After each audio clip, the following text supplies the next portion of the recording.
It's Sunday, September 19th here at the West End Gun Club. I'm here for a short morning range session. I say short because I don't plan on being here too long because I'm not really doing much. Primarily, I just want to sight in my Glock 27 where I swapped out the sights, put on some night sights on it. And I have my Glock 27 here on a holster, and it's already chambered hot when I came into the range.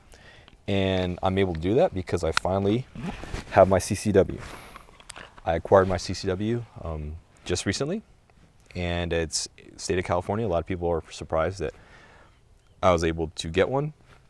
If you're not in the state of California, you probably think it's impossible. And for the most part, it has been for many years. And up until recently, in the past couple of years, it's been a little bit more, they made it, in certain counties, they made it, I don't want to say, yeah, they made it less difficult, right? For people who qualify, have clean backgrounds, and want to go through the process of obtaining a CCW, that's now possible.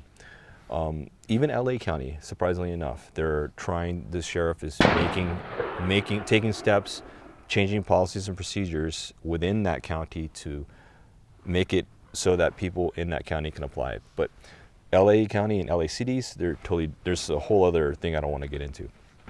But in Riverside, where I'm at, Riverside County, I was able to apply. I applied earlier this year. It took about 5 months to get my interview, because I scheduled an interview, and the earliest one I can get was 5 months after I submitted my application. Went in for interview, did the live, the background checks, live scan, fingerprinting, all that stuff, and another month for it to get approved, and then they issued it to me. So really happy that happened.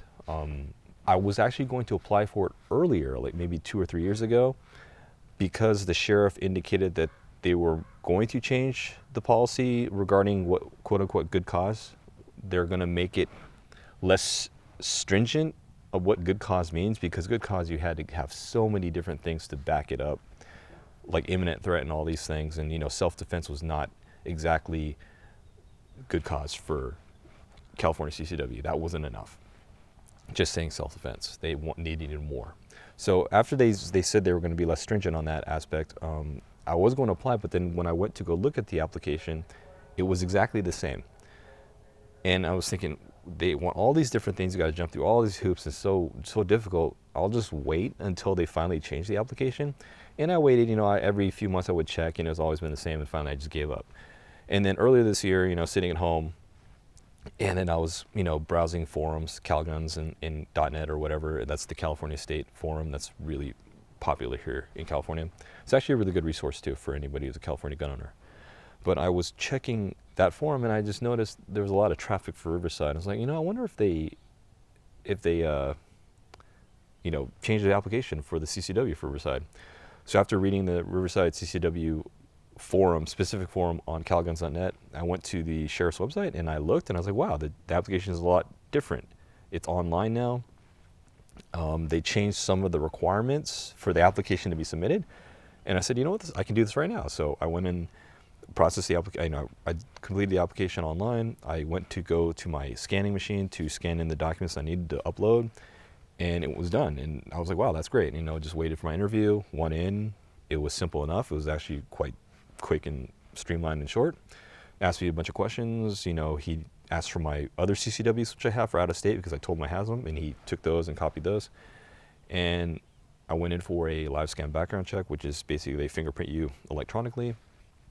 Then I waited, and then out of the blue, a month later, got on the weekend, got a notification through text message and in my email, said, hey, you've been approved. Just submit your final payment to complete the application process, and just go to the sheriff's office, CCW division, pick up your license, and you're good to go. And that's what happened. And so that's where I stand. And it's, again, I can't stress, how much more happier I am that I was actually able to obtain it in my home state, obtain a CCW in my home state. And so, I don't know if it's changing much for me in terms of my viewpoints, I guess, in terms of self-awareness and whatnot. I've always been tempering my anger or whatnot, whenever I get displeased with something, right? And you got road rage and all that crap. I've come to just be more passive in that aspect. And I think that's important when you start carrying a firearm, because you don't want to put yourself in a position or situation where you're the aggressor, right? you wanted to be the responder, right, in the event that there's a threat to you or someone in your family or whatever. But you gotta make sure that you don't create the problem that then puts you in a situation to use your gun, right? So there's little things like that which I'm becoming a lot more aware of now. And, I have been aware of that, but it just heightens that aspect of you when you're now in this, you have this privilege or whatever. I say it's a privilege, other people call it a right, and I believe it is a right, but in California, they're treating it as a privilege. So it's kind of like a driver's license, right? It's not a right that you can have a driver's license, it's a privilege. But while I believe in, your right to bear arms, unfortunately in California, this is now a privilege for me to have a permit to carry that wherever I go. So I just loosely use that word. Don't get, triggered because I said privilege instead of right. But anyway, that's sort of that. In the future, I might have a little bit more discussion on range vlogs about kind of my experience, in the state of California carrying a CCW, carrying a concealed firearm in public legally. And so maybe I'll start talking a little bit more about that. I'll probably write an article about my process in California and kind of the little things I've been doing in response to that too, because I did acquire legal, I don't call it insurance, but legal, I guess called legal insurance. I did get, concealed carry weapons related legal insurance after I got my permit. I should have gotten it before, since I do have CCW permits for Arizona and Florida, and I carry in other states, but now I definitely decided to get that just in case. Anyway, it's a lot of talking right now. Just look in future vlogs and future articles on my blog at okevj.net about this whole CCW aspect in California and what I went through. And so it might be helpful for those of you who are in this state thinking about getting your own. Especially in other counties, though, you're going to have to go read up on a lot about what they have, and as far as their processes, it might be easier, it might be more difficult than Riverside. Anyway, let's go ahead and get set up here. I did bring out my, did bring my 38, my Smith & Wesson 642, which is also loaded because this is on my license to carry. Just for an FYI for those of you not in California, you are restricted on what you can carry with your CCW. You have to qualify with up to 6 firearms. So I have a bunch of them that I qualified with, including this, my 642, my G27. Anyway, let's go ahead and get set up and we'll get some rounds down range.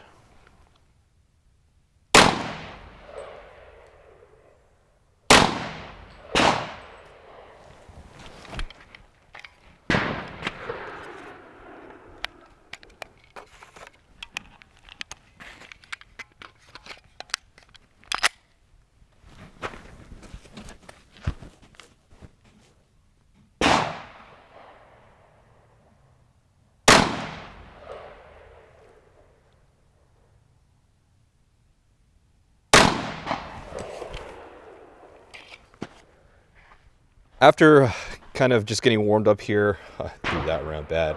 I focused in on this, and it seems like we're pretty much on as far as windage is concerned, so I'm not really going to do much. You could argue that I could probably move it over to the left a little bit, or to the right rather. Move the sights to the left, should push me to the right. But either way, I think we're okay as far as the windage is concerned, so we'll just leave it at that. I did index the rear sight when I installed it, so rather I put a line on the center of the slide where the rear sight of the old sight was the previous sight was at. So when I installed this one, I was able to line it up, and I think I got the rear sight pretty much on. So we should be good there, and we'll go ahead and just do a few drills with the G27, and I'll probably do some drills with the Model 642 or my 38 just to get some repetitions in today.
I wrapped up the session, packed up all my gear, about to roll out of the range. As I indicated earlier, it's a short range session, so not much shooting going on other than verifying the sights on my Glock 27. Put some Ameriglow sights, which I didn't mention earlier. They're Ameriglows.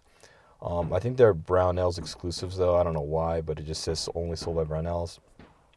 But their Ameriglow night sights are really nice, lower cost than Trigicons. They seem pretty good. And then I shot a few rounds with the Model 642. So did some drills, got some practice with the G27 and with the 38. I'm really liking the Model 642. I mean, it's just a little bit different than shooting a semi-auto, but it's an intuitive gun. You point and shoot. It's a long, heavy trigger pull, but you get used to it. Just pull through, hold the gun straight, and pull through. And you can get center hits relatively easily. Although I do kind of want to put some sort of fluorescent paint on the blade, the front sight blade. You can't replace the front sight on the 642. So I was thinking about just painting it with some fluorescent paint so you can actually see it, because in the shadow on that black target, it was very difficult to see the silhouette, like the steel target. So might do that.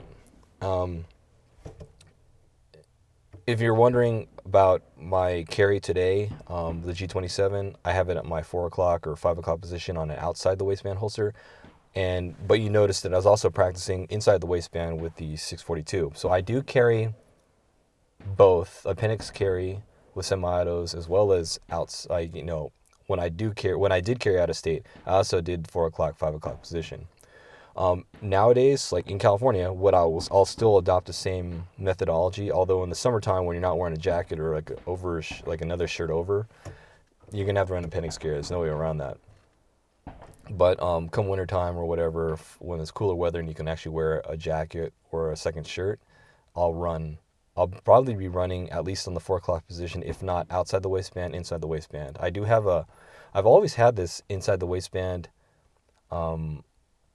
holster, which isn't designed for appendix carry. It's designed for like 3 o'clock, 4 o'clock position, maybe 5 o'clock. Can't remember who made it. Crossbreed, something or other. It's one of those. I got it back in the mid 2000s, so it's an old holster, but it still works pretty well. It's a hybrid. What's the term I'm looking for? It's a polymer plastic holster. Kydex, thank you. Kydex holster, and then a leather holster for the body side. It's actually pretty good for an inside the waistband holster. It's got a wide footprint, so it does keep it nice to the body. So I do like that one. I got to go dig it up. I haven't used it in a while, but now that I'm carrying in California, I'll probably be using it more often. So yeah, that's kind of it for today. Not really much else to mention other than the match next Sunday. Today's Sunday, so a week from now we'll have our 22 match again. If you're interested in signing up, go check it out. I'll link to the information page in the video description if you're interested. Should be a good time. We've already got, I think, 8 registrants, and usually more people trickle in the week before, so should be a brisk match, assuming we got less than 15 people. And it should be cooler, hopefully, although it's like 80 degrees today. I think it's going to get back to the low to mid 90s next week. But we're in the summer, we're in the September, so that's when we're going to see these highs and lows, like the temperatures dip like to the 80s and 90s and back and down. But hopefully we're winding down the summer, because I really don't like the hot weather. As much as I live in Southern California, I don't like the hot weather. Anyway, that's it for today. Today is September 19th, Sunday, here at the West End Gun Club. Thanks for watching. See you in the next vlog.